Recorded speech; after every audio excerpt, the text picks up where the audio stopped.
السلام علیکم، خیریت سے آپ لوگ؟ دوستوں، آج ہم ایک ایسے دور میں جی رہے ہیں کہ جس دور میں مسلمانوں کی نئی نسل کے بچے اپنے ہسٹری کو پڑھنے سے بوریت محسوس کرتے ہیں۔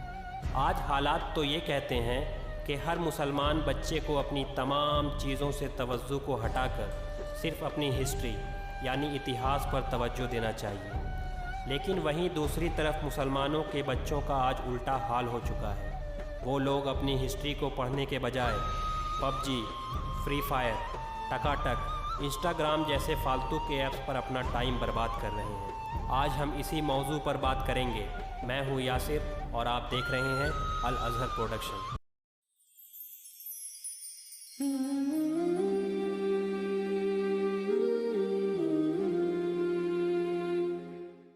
اور یہی وجہ ہے کہ ہم تمام لوگ دھیرے دھیرے پہلے کے لوگوں کے مقابلے میں اپنی مذہب یعنی مذہب اسلام سے دور ہوتے جا رہے ہیں۔ دوستوں، ہم سب کے لیے ہسٹری کو پڑھنا اس لیے بھی ضروری ہو جاتا ہے کیونکہ جب ہم سب لوگ اپنی ہسٹری کو پڑھیں گے اور اس ہسٹری میں ہم اپنے بڑے بڑے ہیروز کے بارے میں پڑھیں گے تو ظاہر ہے کہ ہم ان کے نقش قدم پر چل کر ہی اپنا خود کا یا پھر اپنی مذہب کا یا پھر اپنی ملک کا نام ہسٹری میں لکھوا سکیں گے۔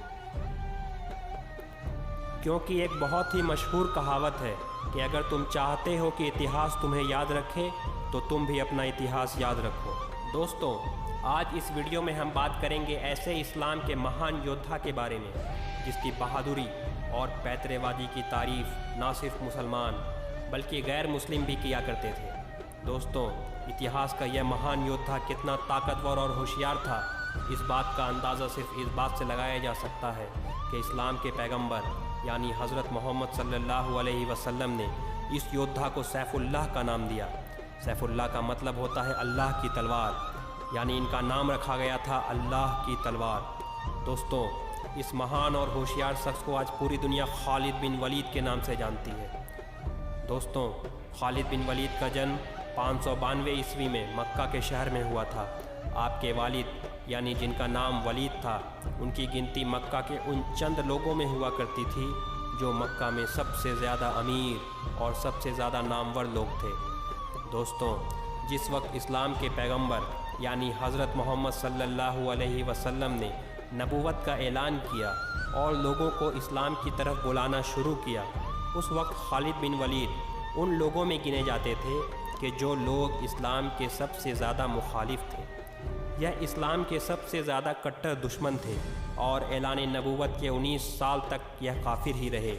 یہ اسلام کے اتنے بڑے دشمن تھے کہ ہمیشہ اسلام کو مٹانے کے بارے میں ہی سوچا کرتے تھے، ہمیشہ اسلام کے خلاف سازش کرنے والوں کے ساتھ میں ہی بیٹھا کرتے تھے۔ مگر دوستوں، جب ظاہر ہے کہ اللہ تعالیٰ کی تو شان ہی نرالی ہے کہ کوئی نہیں جانتا کہ اللہ تعالیٰ کسے ہدایت دے، اور یہی خالد بن ولید کے ساتھ ہوا۔ دوستوں، جب بھی مسلمانوں اور کافروں کے بیچ جنگ ہوا کرتی تھی تو زیادہ تر جنگوں میں کافروں کی طرف سے فوج کے سپہ سالار حضرت خالد بن ولید ہی ہوا کرتے تھے، کیونکہ یہ فوج میں سب سے زیادہ مہارت رکھا کرتے تھے۔ آپ نے بارہا بخاری مسلم شریف کی وہ حدیث تو سنی ہی ہوگی کہ غزوہ احد میں مسلمان جیتتی ہوئی جنگ ہار گئے تھے، کیونکہ نبی کریم صلی اللہ علیہ وسلم نے اپنے کچھ صحاباؤں کو پہاڑی پر پہرے داری کے لیے بھیجا تھا، مگر جب ان صحاباؤں کو ایسا لگا کہ ہم جنگ جیت گئے ہیں تب ان میں سے کچھ صحابہ پہاڑی سے نیچے اتر آئے تھے۔ اسی کا فائدہ اٹھا کر خالد بن ولید رضی اللہ تعالی عنہ نے مسلمانوں پر پہاڑی کے راستے سے پھر سے حملہ کر دیا، جس سے مسلمانوں کو سنبھلنے تک کا موقع نہ ملا اور مسلمان اپنے ہاتھوں ہی جنگ ہار گئے۔ اسی جنگ میں پیارے مصطفیٰ صلی اللہ علیہ وسلم کے 4 دانت مبارک بھی شہید ہوئے تھے۔ یہ خالد بن ولید رضی اللہ عنہ کی وجہ سے ہی ہوئے تھے، مگر وہ اس وقت کافر تھے، اور اس جنگ کے موقع پر نبی کریم صلی اللہ علیہ وسلم کی ان کے لیے بد دعا بھی ہے کہ اللہ ایسی قوم کو کیسے ہدایت دے گا جنہوں نے اپنے نبی کا چہرہ خون سے رنگ دیا ہو، مگر اللہ تبارک و تعالیٰ کو کچھ اور ہی منظور تھا۔